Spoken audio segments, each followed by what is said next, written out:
company for Boco. Boco enjoyed taking the night goods.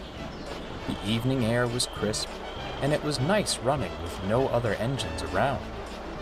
Best of all, the trucks were too busy sleeping to cause any mischief. One foggy evening, he arrived on the other railway right on time. He parked his trucks and made his way to the shed.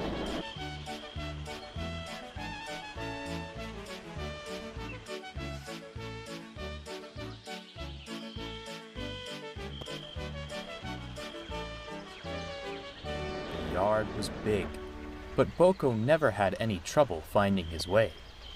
Tonight, however, the fog was so thick he had completely lost his bearings.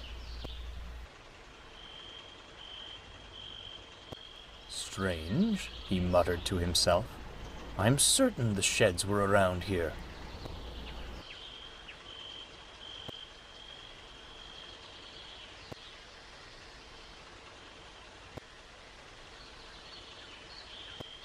Suddenly, Boco could see the outline of a building ahead.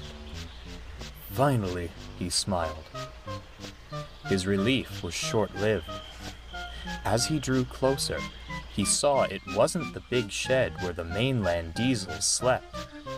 It was smaller and more akin to the old sheds on Sodor. It was shabby and looked as if it had been vacant for a long time. A shed's a shed, old fellow, sighed his driver. We'll go mad trying to find our way in this fog any longer. Boco was uneasy. Something felt odd. But he didn't want to navigate through the fog any further. He rolled silently into the shed and said goodnight to his driver. Now, Boco was alone. He stared out into the yard. All was silent. No trucks being pushed around, not even the distant sound of diesel horns. It was as if the fog muffled the world around him. Why, hello! Boco jumped. Beside him was an old tender engine. His blue paint was marked with soot, and his face was smudged. Dark, heavy bags hung under his eyes. He looked like he hadn't slept for days. It's not often I have visitors, he said in a warm but weary tone. At last, Boco found his voice.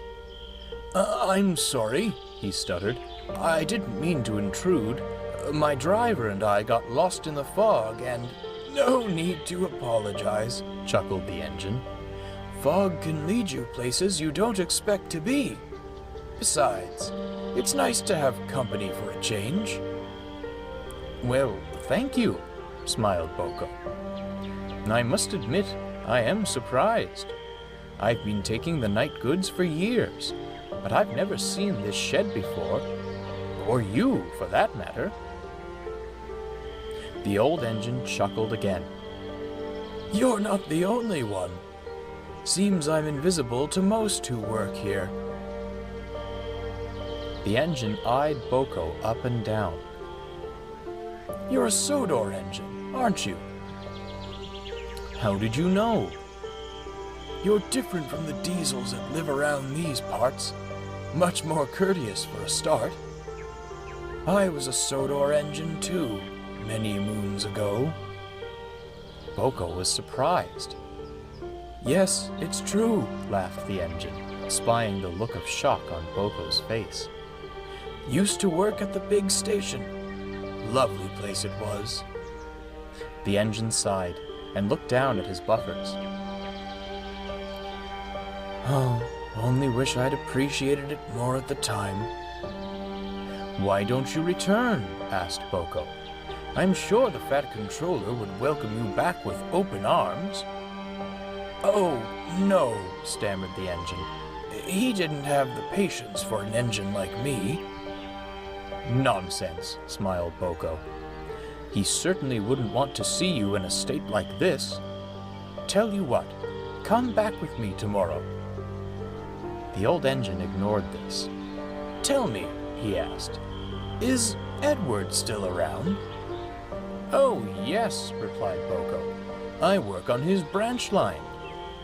"Ah, I am glad to hear it," smiled the engine. "A kind soul he was. I only wish I'd been as kind to him." "What did you say your name was?" asked Boco. "Oh, it's getting late," yawned the old engine. "We'd better get some sleep now. We'll finish our chat in the morning." Boco was curious why the engine wouldn't answer his question, but had to admit he was feeling drowsy, and it wasn't long before he fell asleep. Boco's sleep was anything but peaceful. All night long, he dreamt of scrapyards. Old engines were lined up in the sidings, their shadows dancing in the flicker of the cutter's torch. The violent red light illuminated the inside of a shed, and all Boco could hear were the muffled pleas for mercy, drowned in the sound of searing metal. Boco woke with a start. It was daylight now, the fog burned off by the morning sun. He breathed a sigh of relief that his dream was over. "I hope I didn't keep you up," he said, addressing the old engine. "I had an awful—" He stopped. The old engine and the shed were gone. At that moment, two of the mainland diesels rolled past. "You'll do a number on your engine staying out in the cold all night," said one. But, stuttered Boco, "where's the shed? And the engine?" "Batty old Boco," laughed the other diesel. "Strange breed, those Sodor engines." The diesels rolled away, laughing. When Boco's driver arrived, he was surprised too. "Sheds don't just disappear," he said, scratching his head. It was then that he noticed something on the ground beside the rails.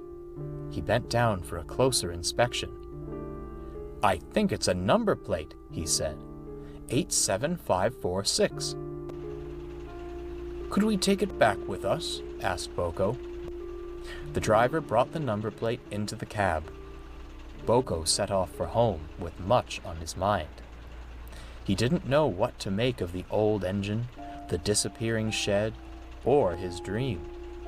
He did know, however, that he'd be having a long talk with Edward.